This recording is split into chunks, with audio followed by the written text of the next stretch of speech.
A Build Hatch developed production. Hello, I'm Aaron Kyle and welcome to another episode of Build Hatch. On this week's episode of Build Hatch, I had a really nice sit-down chat with our first ever excavation company on Build Hatch. It's always really nice to get a different perspective on the construction industry every week, and this week is certainly no different. This week's guest is Andy, who owns and operates a company called Inner City Excavations in Melbourne. And as you'll hear from our chat, we discuss all of these incredible details about running a business, including the journey to self-discovery, working out your limits, and what matters truly to you in life. This week's chat was a really sincere conversation, and Andy and I could have kept talking for hours, to be honest. Andy runs a really successful company and comes from a very interesting and diverse background. So you'll get to hear about what matters most to Andy and what the key ingredients to business success are, which involves good old-fashioned relationships. This week's conversation was a really genuine one, so let's get into it. Andy from Inner City Excavations, welcome to Build Hatch. Yeah, thanks very much, Aaron. Thanks for having me. That's okay. So we're recording this in your Melbourne factory and head office. Now, like all our guests on a show, we always like to take it back to the beginning. So before Inner City Excavations, what sort of background do you have? How far back do you want to go? I was always interested in construction after school. I didn't go necessarily directly down the route of doing an apprenticeship and getting into the construction industry. I did a lot of part-time work and labouring work just through friends of my dad's and other people that I've known in the industry. Because after school I went to university. So it was sort of like a bit of a blend between studying and also getting some on-site experience. What did you study at uni? Yeah, economics, commerce, things that aren't related to the building industry. Facts and figures, really. But it comes in handy now, though, doesn't it? It's one of those. That's one of those courses where I bet you find down the track you start to relate to certain things that you were studying at the time. Yeah, for sure. And that's really what I was always interested in. That's what I seem to do pretty well at straight away. And I've always had a bit of a passion for it.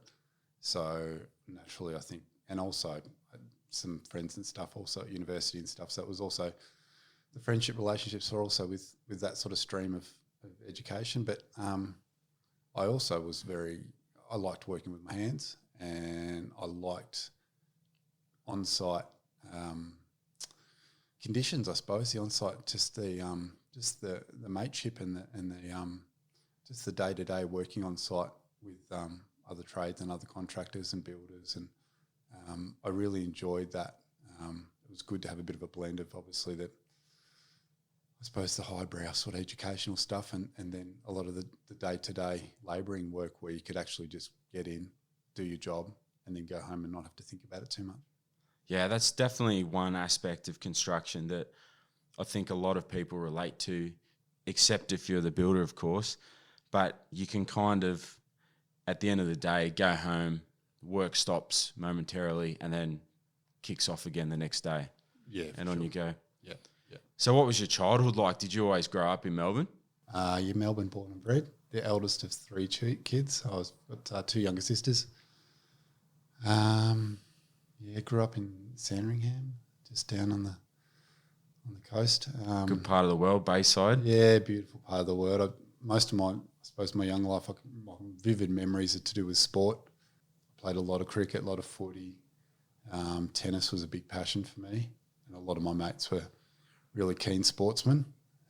And once I got a little bit older, I started to, you always have that sort of idea when you're 15, 16 that you're going to be the AFL football and, set yourself a few little goals. But, I a lot of kids, I suppose the ideals are there, but I never really I didn't have the ability. I really enjoyed it. And I took it a fair way, but, coming back down to earth, you go, okay, well, I've just got to work like every other man out there. So eventually you sort of muscle up the courage to go and find a job doing something other than footy.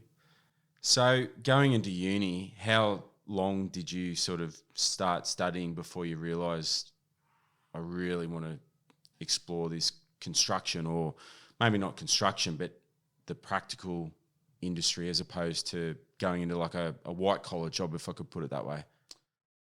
It probably wasn't even until after like finished uni, graduated, and then still was probably finding my way in terms of exactly what I wanted to do. I was obviously really still keen on doing building and probably becoming a chippy, and so I kept going down that path. But there was no point where I just said, well, this is what I want to do for the rest of my life. It was kind of like I was enjoying it day to day. It made money for me, and I kept plugging away at it. I think having other people around you that were like-minded, that enjoyed the job and had a lot of fun on site, as well as doing your day-to-day activities, I think that was a big part of it. And I've worked with some really good guys and mates that are still mates to this day. I think that was a large component of it for me. You know, I still read a lot and still had a lot of my mates who went to uni went off and worked for PwC or large, banks or accountancy firms in the city. So I all still had those white-collar relationships, but I didn't see myself long-term probably sitting in an office in the city. It never really sat that well with me. It just didn't appeal to you? Nah, not really. No. So I went through the process of doing my formalised carpentry ticket. You would have been a mature apprentice, basically. Yeah, correct. Yeah. Mature apprentice. Did my TAFE and, your extra hours and stuff like that. I had to do it as night school outside as well. And that was always, trying to work during the day and then go to TAFE at night. And it's almost harder than going to uni, isn't it, really? Because I had that educational background, it was the natural learning side of it came to me. That was fine. I found that really easy. But the juggle in terms of time, it was a lot of It's pressure. not like you can go to the bar between subjects and, go hang out with your mates or get on the terps or whatever in between classes. It's like you're working in a normal, hard, labour-intensive job, and then you have to go to night school after that. So you would have found the theory side probably half decent. It was more the actual fitting it in and pressures that come with that and the energy after working all day. Oh, correct. Yeah, like a lot of apprentices, I'm sure they can all sort of relate to that. That's you're still working very hard during the day, and then obviously having to go and do your assessments and stuff at TAFE. It definitely is it's a juggle. It's a big juggle. Yeah, but I really enjoyed it. I think you do learn a lot. A lot of people say you go to TAFE and you don't actually learn that much. most of it's learned on site. I disagree. I reckon if you utilise the people actually at TAFE well, there's some really good experienced people there. I reckon I learned a lot out of it. I got a lot of networking out of it. I learned how to build some really good relationships with people that went on, to work with later on job sites and stuff. And I reckon if you utilise it like that, I reckon TAFE's great for that.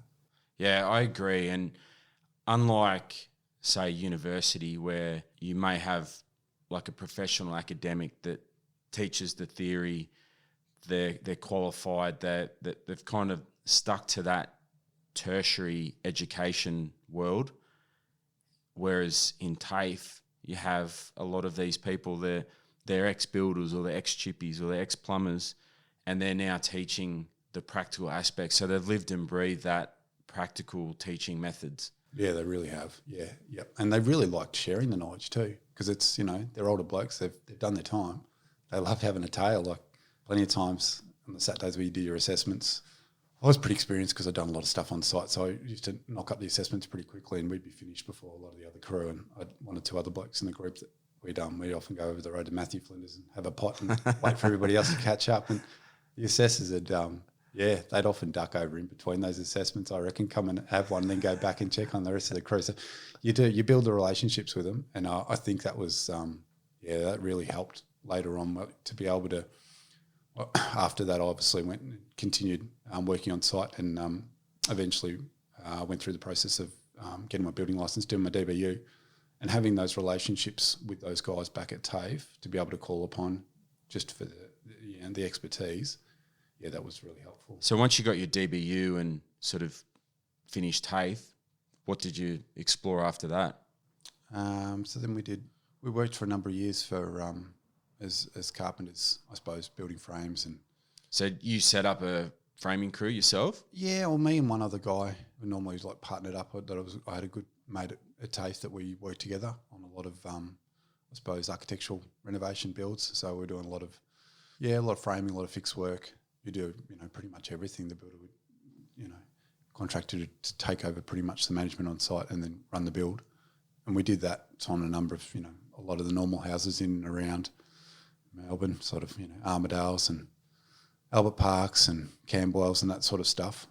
And once you started to manage and I suppose oversee the entire project, start to finish, got exposure to sort of different parts of that, I suppose, the build, and certain parts of it really, I really enjoyed. And there was one thing I always really enjoyed, the groundworks. Like a lot of people, they say, they hate getting out of the ground, and every builder, you always hear the story of hate getting out of the ground.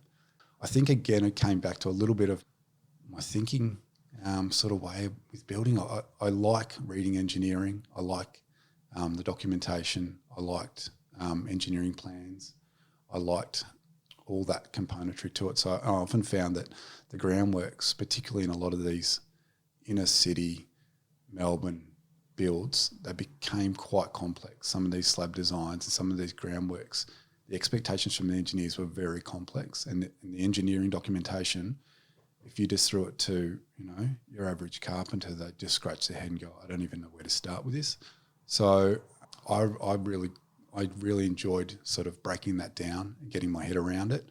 So I would often get the build pretty much to a slab on ground, and then we'd probably throw a couple of second, third year framers just at it and then get it to a frame stage and then come back and do lock-up. But I got a lot of experience in doing that groundworks and screw piling and raft slabs and waffles and board piers and retention systems, and there was all different sort of designs because a lot of these houses were built on very small blocks.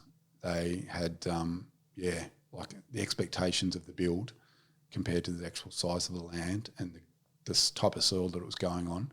There was a lot of complex engineering. It's probably that analytical thinking too that comes back to your economics and commerce studies as well, like just that analysing the site, the conditions, which to be an efficient and successful excavation type business, you really need to be all over that, because things can easily blow out and changes on site, such as weather conditions or hitting various services, or I'm sure you've discovered a heap of interesting things in the ground over the years, but all of those things can just suddenly change and make or break that site or that project. Yeah, very much so. And also the void between the documentation and what the actual site conditions are, it's just massive. And I'm sure all the builders you talk to and anyone that's been through a good sized building project will know that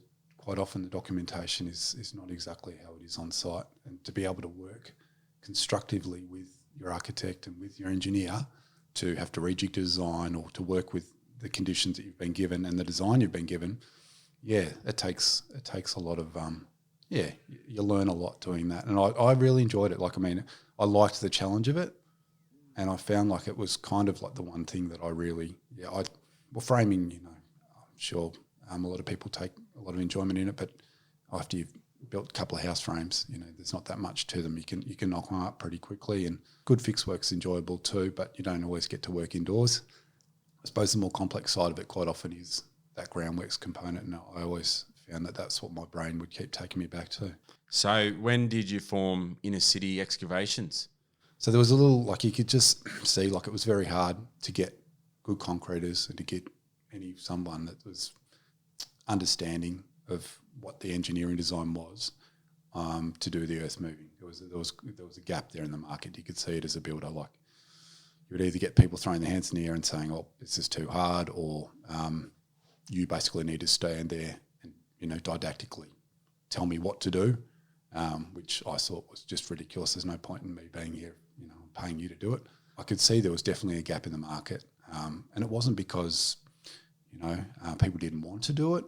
It's just that the expectations of what engineers wanted, building design, and what that particular sector of the trade industry, that groundworks industry, there was a gap there. It just, not so much in a commercial side, but in a domestic side, it was quite a clear gap that people hadn't caught up, the trades hadn't caught up to what the engineers had expected. They were asking a lot of these trades. They were asking a lot of these builders. I could see that was there. I enjoyed being able to break down these engineering designs and utilise my brain and my hands on site to make these jobs work. And then the component of the earth moving worked in hand with the building side of it. So small excavation, detailed excavation, tight access excavation, complex excavation was what I initially started Inner City out for. What it's got to now is much bigger than what I thought it would be, but that's where it began. Look, I love that because I'll give you my take on residential excavation type businesses, right? So quite often you've got the civil guys. Now these guys are pros. Like they know how to drive a grader and get the surface down to the, within 2 millimeters. These guys, like they're absolute pros. And you speak to those guys, like pick a grader operator, for example, that's his pride and joy. He doesn't drive an excavator. He doesn't drive a truck. He drives a grader and he loves it. That's what he's born to do, right? And then you've got the other guys that are pros, such as yourself, that think about things and work under complicated conditions. But the gap that you're talking about, I think, has stemmed from quite often you'll see carpenters, and I know a heap of guys that have come from the trades and they've thought, my body's starting to go, or I can't do this forever, or I'm sick of working in the heat and my back's buggered. So I'll go out and buy an excavator. And then that leads on to buying a truck. And so it almost becomes, that can only get you so far. And a wise man once told me this with excavation is when you're operating an excavator, it's like a conveyor belt. It shouldn't stop, right? So that machine needs to make money. And the way that machine makes money for you guys is it needs to be loading dirt and putting it into the back of a truck or moving it out of the way. It needs to be moving. When that thing has its bucket on the ground, it's not making any money. So it's like a conveyor belt. It needs to be moving. And then to take it another step, you're talking about fill factors and bucket capacities. And so if that bucket's only getting half full, it's wasting money. It's burning $50 notes. And then to take it to another level, where you get that material from. So if that machine's swinging around past 180 degrees, your long swing, you're just burning money as well. So these are the little things that you are obviously aware of and quite aware of, but many people are not. And it just becomes, I'll just buy this machine, I'll turn up the site and I'll dig holes. And by the way, I'll be told where to dig those holes and where to put the dirt. And that doesn't fly. That only gets you so far. Yeah, it really does, Aaron. And there is still that there's a role for that on site. There's still the guy that, is an owner-operator and still has that role on site to be able to just, load out on a particular site or to do a bit of a site clean or a bit of a cut or something like that. But for what my experience had taught me and my skill set was based around, that wasn't what we were going to do. We were always going to specialise in what we did.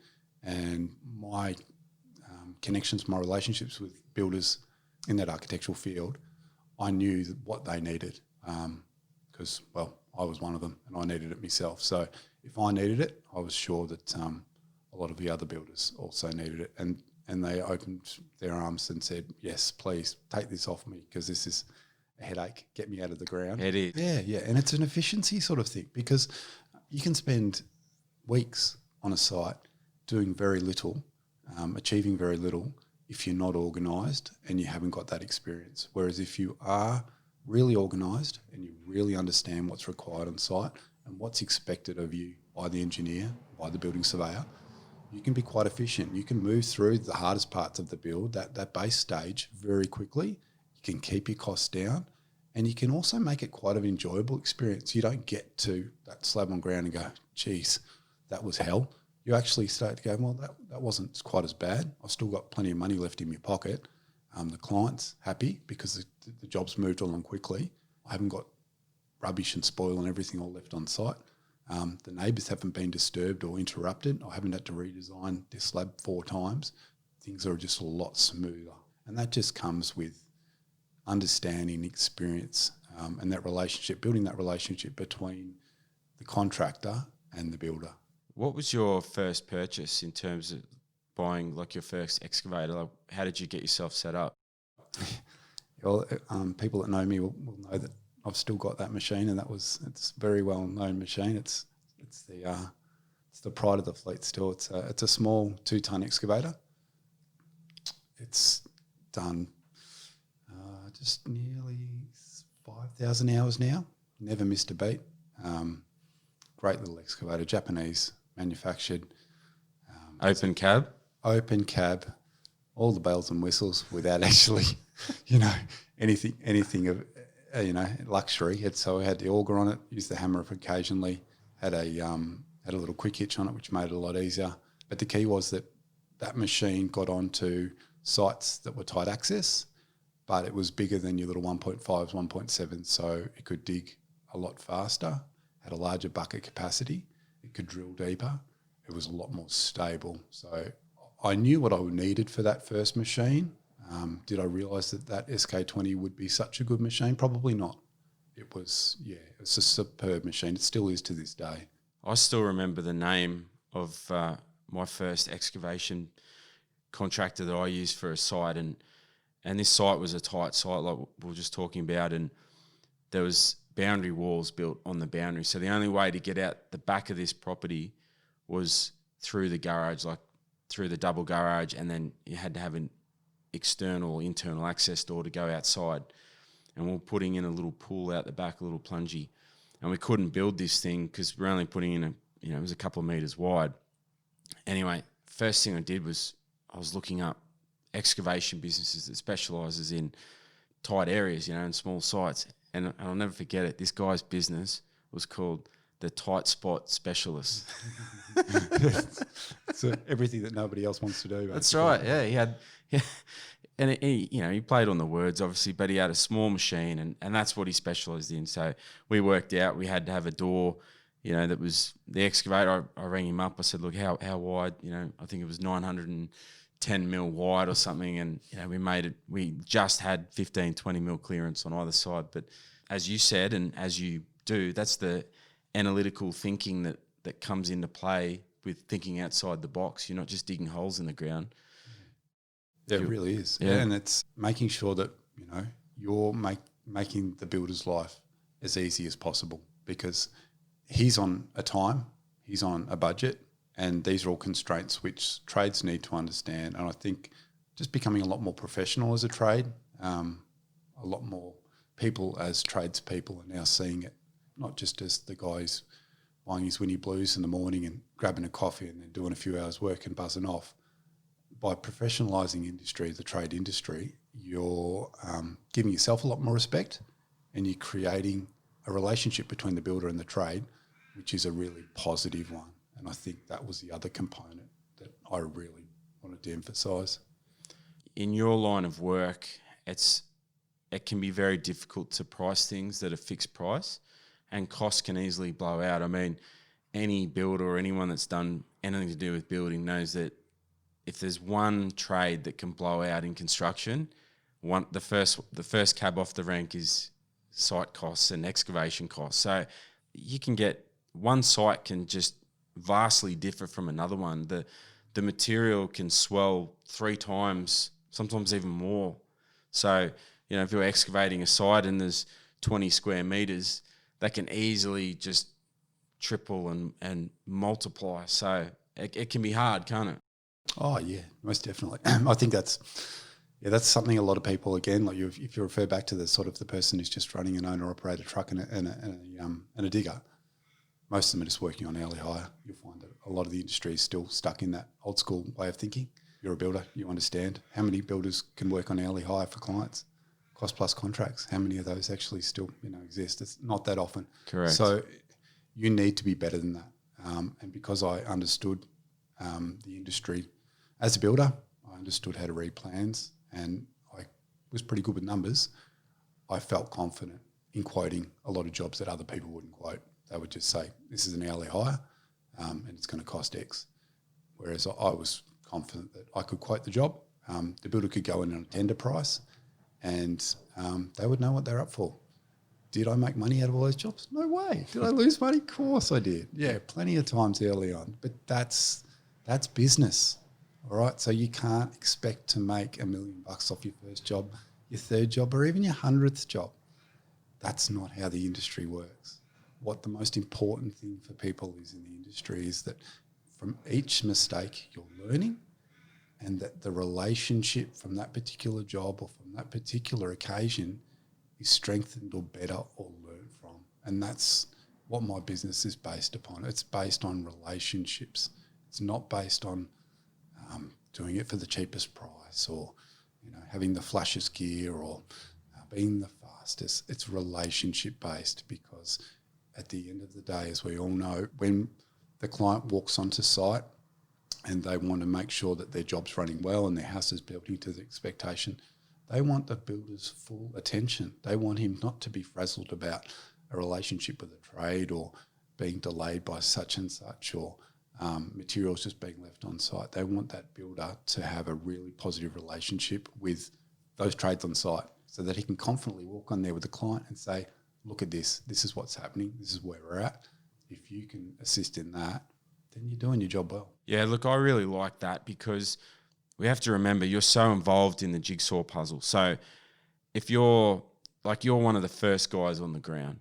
So if you're on site excavating and suddenly costs blow out and the relationship between the builder and the client is all of a sudden put under a bit of pressure, that can affect the whole outcome of the project. And all it takes is someone like yourself, where if you're not valuing those relationships and consciously improving and working with the builder and trying to keep things under control, if you don't have that foresight, that then creates tension, because those costs are then passed up to the builder then passes those costs on to the client. So before we've even got the slab on the ground, and the clients, they're not even at that stage of seeing the excitement and, oh, this is great, love, we've got our project, our dream home going up, or, this development's going on and our investors can see it. You're not even at that point. So it's so true what you say about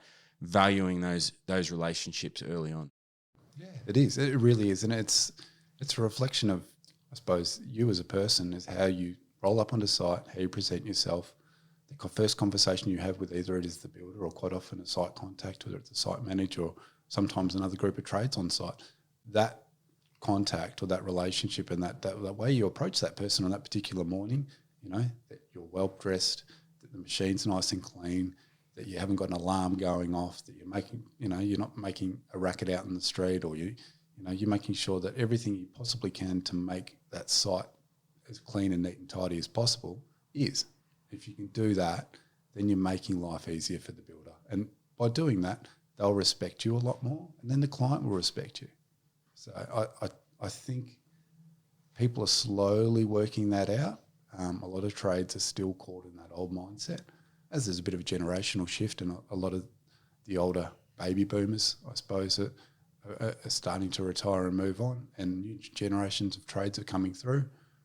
I'd like to think that it's becoming a lot more professional and it's a lot more respected in the community. You basically, like if you're dealing with a site and you don't know what's under there, how are you handling that relationship and helping the builder with, I guess, preempting what may be there? Like what sort of due diligence do you do in that situation?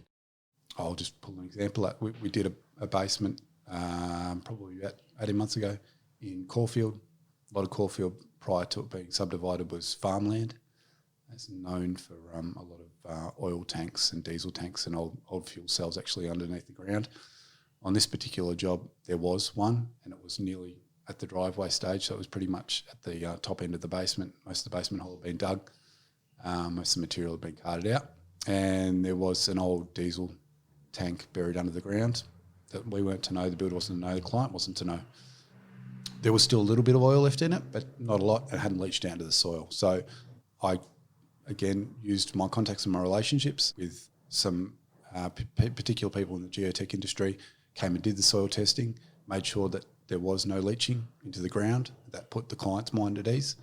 The builder was then across the job. And then it was just a matter of keeping everybody informed. Okay, well, this is what we're going to do. This is how we're going to get rid of it, and this is what it's going to cost. And just being transparent and making sure that everyone's aware of what's going on at every stage. Nobody can know exactly what's under the ground. Nobody has got X-ray vision. But what you need to be able to do is you need to be able to justify everything. And there's a reason why, it costs this much, or you do it in this particular way, or you need to have this particular person come out and test the ground. And as long as you're continually communicating, being transparent and being upfront with the builder who's then relating to the client, everyone feels like, okay, this is okay, we can deal with this. We're all fearful of the unknown. That's what we're fearful of. So just keeping people informed. It's so true. And you mentioned geotechs. I mean, having a good geotechnical consultant or a contractor, I can't overestimate how important those guys are, because when you pay for a geotech to come to site, most of the costs are in the form of establishment costs. So the cost of floating that rig there to then do a core sample into the ground. So I see it so often where they'll only do on a residential site, they'll only do say three logs, but the cost just to get another 5 or 6 extra logs on that site, because as you said, everything under the ground, you have no idea. You can't, it's all X-ray vision. So you can just do 3 logs and everything's fine. You only have to move 2 meters one way, even 1 meter the other way. All of a sudden you've hit rock, or like you said, an old underground submerged oil tank. You just wouldn't know. No, you would. Yeah. So it's worth having that investment. It might only cost you another couple $100 or $1,000 just to get a few other logs. But that's the difference between, as you said, being well informed or dealing with the unknown. Yeah. Information is power. And while an industry standard might say you need 3 particular bore logs on this site and that's all you're required to actually, tick off building surveyors requirements, that doesn't mean that that's what that particular site might require. If it's a large site, or it's, in a particularly high build-up area, or there has been an old tannery on that site, or there's other known information about it, like you said, yeah, agree, Darren. You spend a little bit more time, do a bit more investigation, because you've got that information then, and that is what you can use to reduce your costs throughout the build. Hoping's no good, because I guarantee your hope will only get you so far before it costs you money. So what about moving forward to now with Inner City Excavations? What sort of fleet do you have now? So we've still got a lot of the small diggers. Utilise still the 2 tonnes and the 1.7s, and also got the 2 5-tonners, which is sort of your mid-range sort of, a lot of, like you were talking about civil works, so a lot of in-ground drainage sort of works, slab digs, even site cuts and stuff. The 1.7s and the 2-tonners do all the tight access sort of work.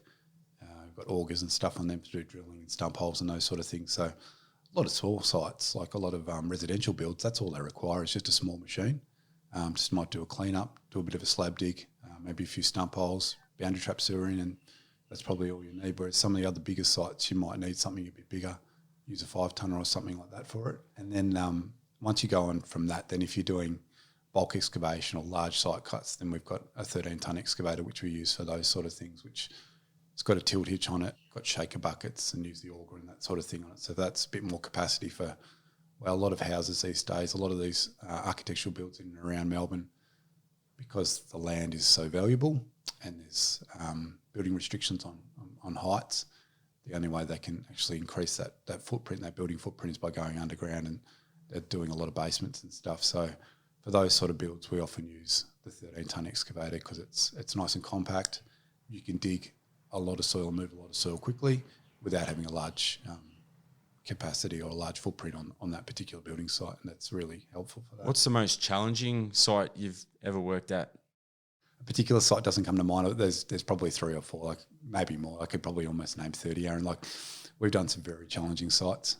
My longest running employee came, I reckon, one of his first or maybe second days with me on this particular site, which is a very tight site. So access was via a bluestone laneway in Brunswick, and we're digging a basement in this property. There was a front facade there, so there was no access through the front of the property. Everything was through the rear. The rear laneway was about 3 metres wide, and the rear of the whole block width was about maybe 4.2.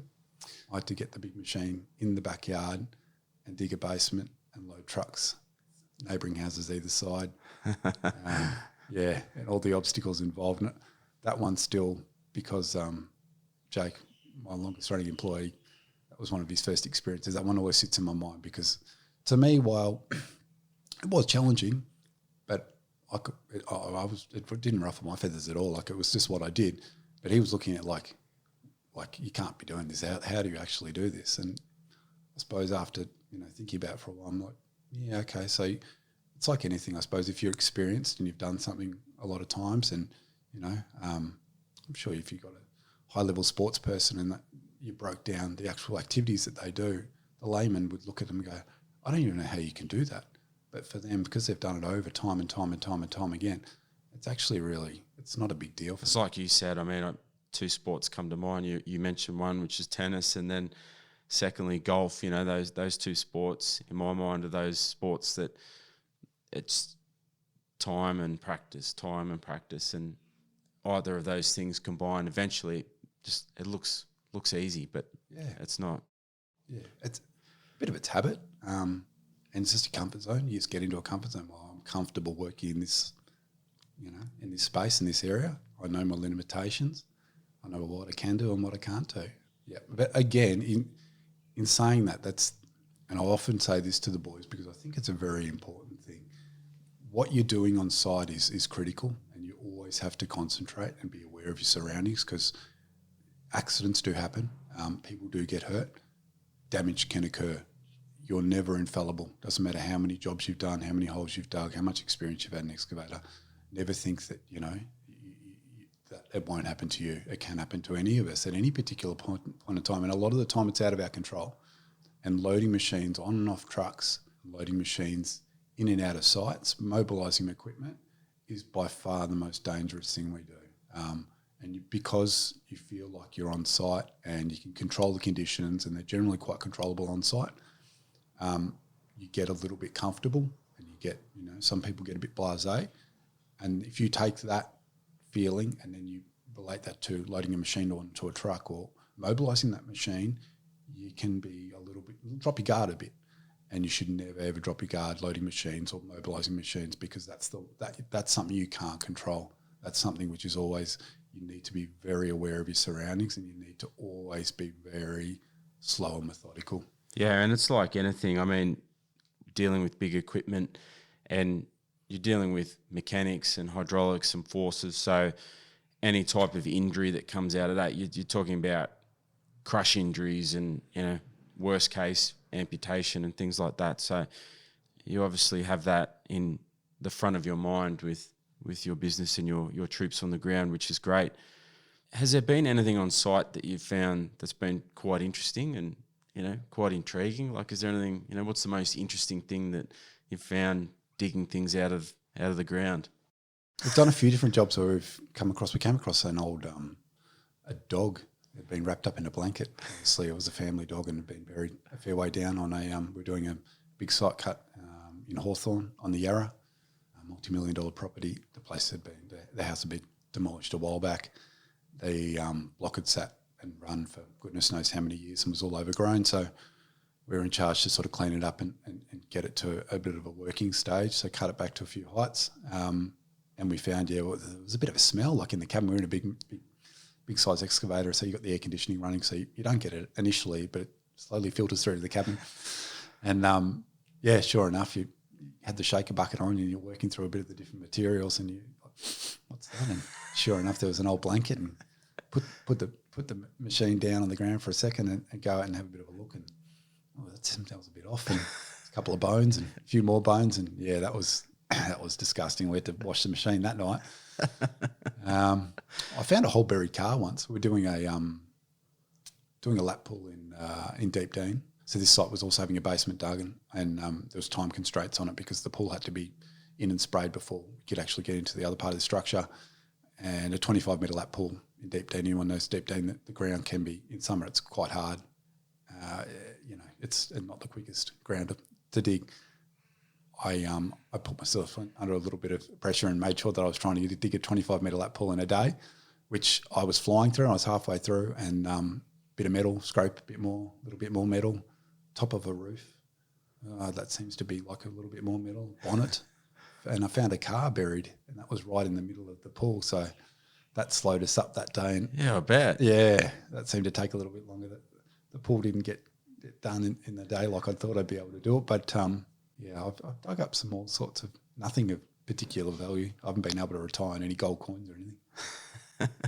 So, Andy, you mentioned about relationships, and you're well known to, as part of your ongoing work with other industry type work, you also do a bit of work behind the scenes with the block. So can you tell me, how did that relationship or how did that opportunity come about? Yeah, I suppose from my carpentry background, one of my good friends I went to school with is still heavily involved in work on the Block television show. He had he was overseeing a particular series of the Block, which was 2012 or 13 now, and he engaged me and another good mate of mine as carpenters because he knew we were looking for a bit more carpentry work, and we worked a couple of seasons as carpenters and also site managers on the Block early on, and we enjoyed it. And it's television is two different things. There's what you see on television and there's what actually happens on the ground. But yeah, it was really interesting. It was a good experience. Learned a lot of different things and made some really good relationships on that.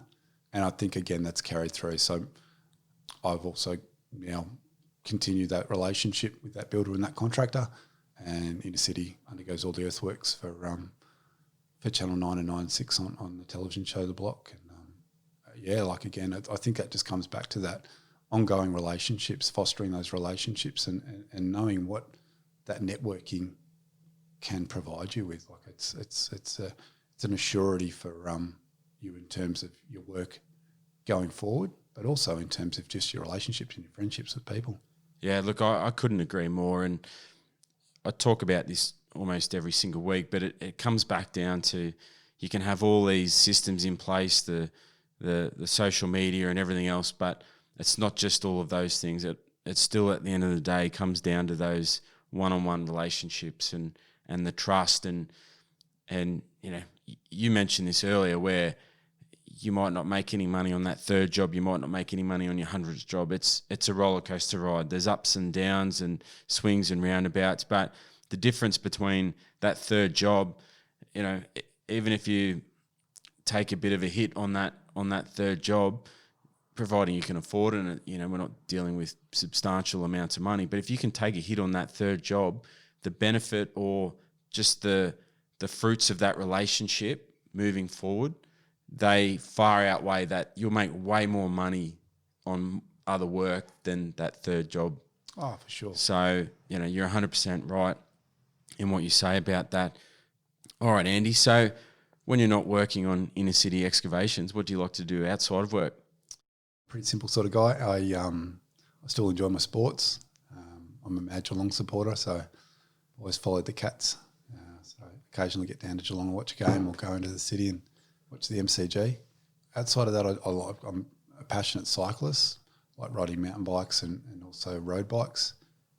Something I kind of picked up from my dad, and really just, I've thrown myself into it, in particular different stages of my life where I've done a lot of cycling and racing, and I still enjoy it. I'm well and truly past my prime, but it's something I'm really passionate about. And then just my family. So I've got a really good life balance now.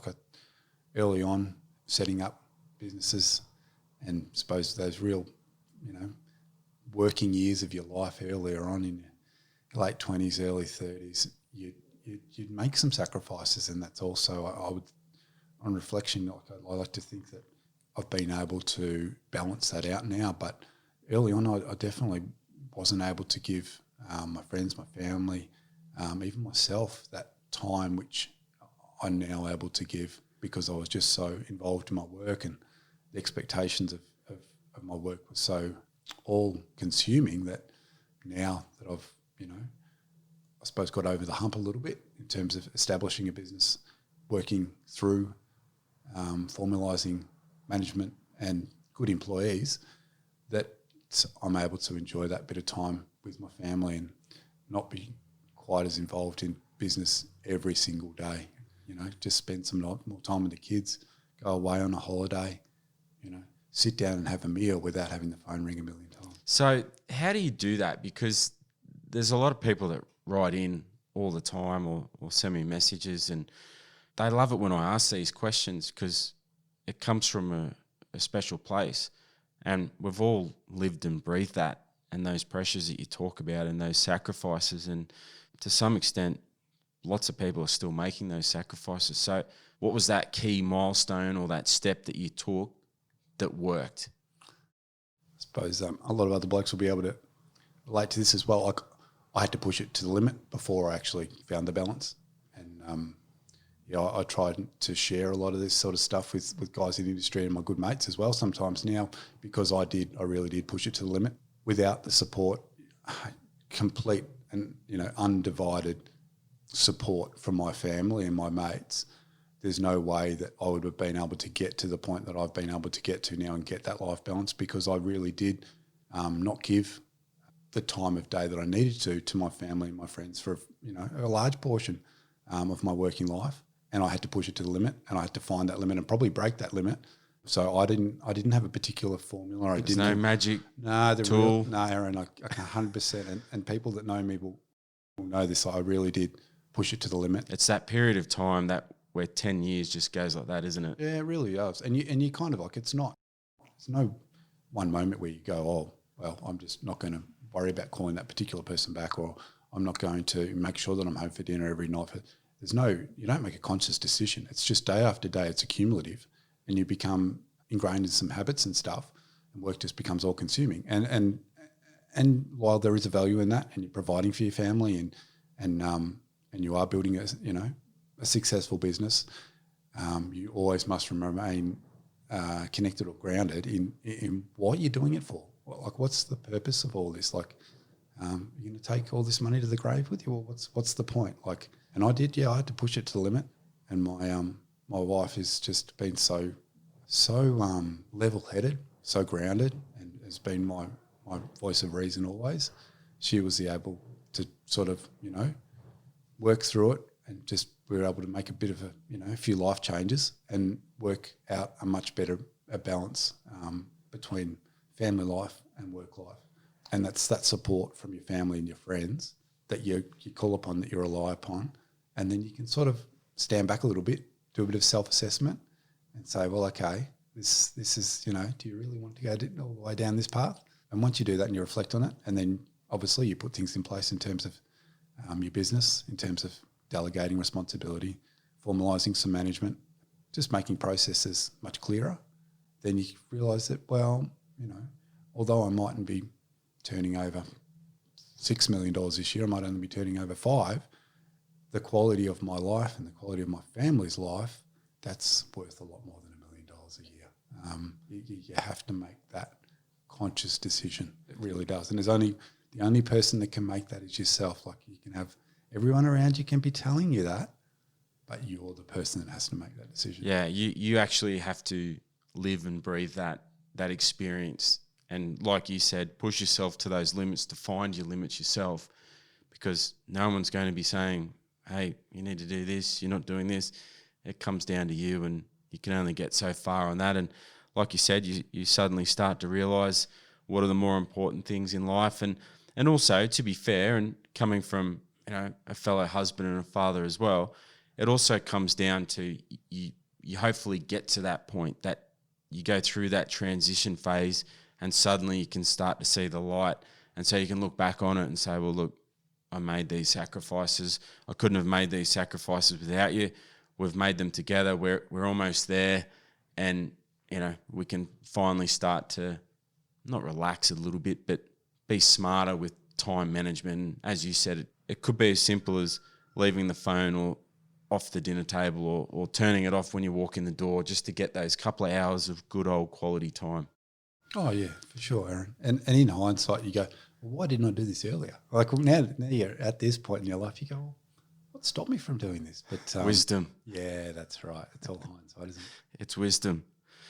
All right, so what are your plans for Inner City Excavations moving into the next 12 months or the next couple of years? What's your sort of vision? Well, next year's looking like it's 2021 when everyone's looking for the optimism in the post-COVID year, and it looks like economically Australia's in a very good position. Melbourne's obviously had a lot of money injected into it in terms of government stimulus, so there's some great projects and some great work coming through. A lot of the builders which we work for are really positive and upbeat. We'll just keep doing what we do, making sure that we're managing our clients well and producing jobs on a really high standard.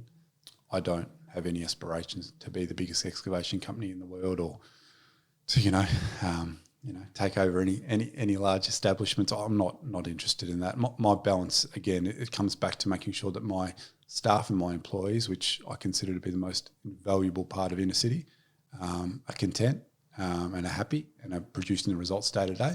And whatever it takes from me to make sure that their job's easy, that's what I'll be making sure, because it's their work on site and it's their day-to-day activities which are the real strength of a business. It's how they behave, how they react, how they establish rapport on site every single day with all different sorts of builders, all different sorts of contractors, that's the thing which your branding is attached to.